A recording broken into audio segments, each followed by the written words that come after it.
Welcome back. રાજ્યમાં વધુ એક બ્રિજમાં ભ્રષ્ટાચારની તિરાડો છે। 5 દિવસમાં જ બ્રિજમાં મોટી તિરાડો પડી ગઈ। ઓવરબ્રિજની કામગીરીમાં તંત્રની પોલ ખુલી ગઈ છે।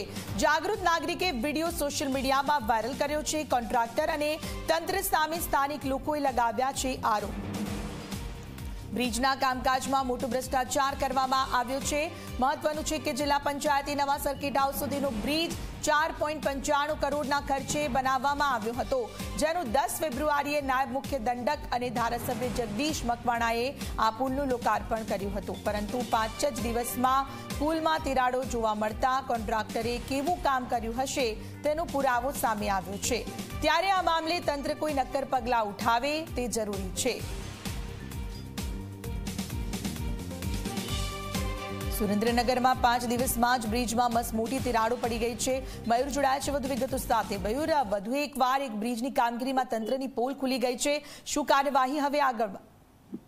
ચોક્કસ ખ્યાતિ, આપણે વાત કરી આજે પુલ જે આવેલો છે સુરેન્દ્રનગરના બે ભાગમાં જ્યારે બહુ પાણી આવતું ત્યારે ભરાઈ રસ્તા બંધ થઈ જતા હતા અને અનેક પ્રશ્નો હતો। ત્યારે વારંવાર G24 કલાકમાં પણ આપણે ચલાવીને ત્યારે તેની ટીમ માગણી કરતા હતા કે ભાઈ ઓવરબ્રિજ બની જાય તો લોકોને સારો રસ્તો મળી જાય અને રાજકોટ સુરેન્દ્રનગર ગામ વચ્ચેથી મધ્યમાં જવાનો મુખ્ય રસ્તો।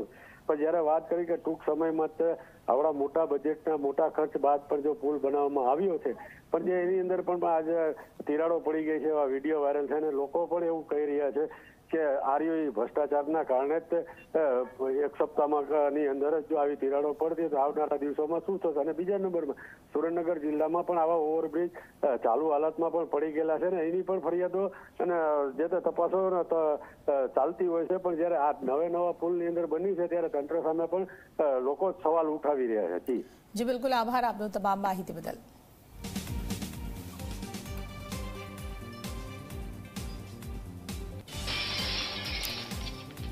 જાગૃત નાગરિકે વિડીયો સોશિયલ મીડિયામાં વાયરલ કર્યો અને આપ જુઓ કે 5 જ દિવસમાં નવા બ્રિજની હાલત શું થઈ છે। તિરાડો પડી ગઈ છે। કોન્ટ્રાક્ટર અને તંત્ર સામે સ્થાનિકો દ્વારા કરવામાં આવી છે રજૂઆત।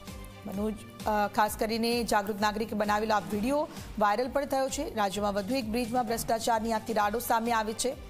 આપ પણ જોઈ શકો છો સુરેન્દ્રનગરમાં 5 જ દિવસમાં બ્રિજમાં મોટી તિરાડો પડી ગઈ છે। ઓવરબ્રિજની કામગીરીમાં તંત્રની પોલ ખુલી ગઈ છે। ભ્રષ્ટ અધિકારીઓ દ્વારા કોન્ટ્રાક્ટરને કોન્ટ્રાક્ટ આપી દેવામાં આવે છે, પરંતુ અહીં મલાઈ ખાઈ જાય છે અને રસ્તાઓ જુઓ કયા પ્રકારના બનાવવામાં આવે છે। સુરેન્દ્રનગરની ઘટના છે। 5 જ દિવસમાં નવો બનેલા બ્રિજમાં મોટી તિરાડો। રાજ્યમાં કોન્ટ્રાક્ટર અને તંત્ર કેટલો ભ્રષ્ટાચાર કરે છે તેનો પુરાવો આપી રહ્યા છે। 2 દિવસમાં 3 જિલ્લામાં પડેલા બ્રિજના ગાબડા।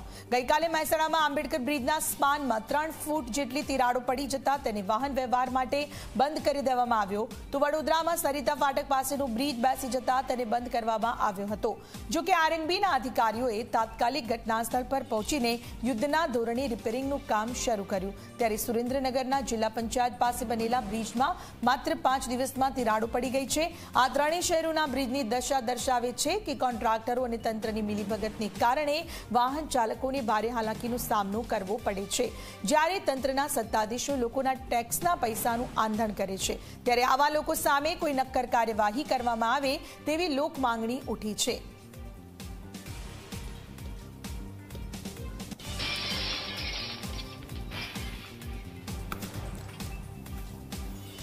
તો આ ત્રણેય દ્રશ્યો જે ટીવી સ્ક્રીન પર જોવા મળી રહ્યા છે। બીજી તરફ આપણે જોઈ રહ્યા છો કે વડોદરા ખાતે પણ આ જ પ્રકારની ઘટના બની હતી। બ્રિજ બન્યો અને તેની સાથે જ ભ્રષ્ટાચારની પોલ ખુલી ગઈ છે।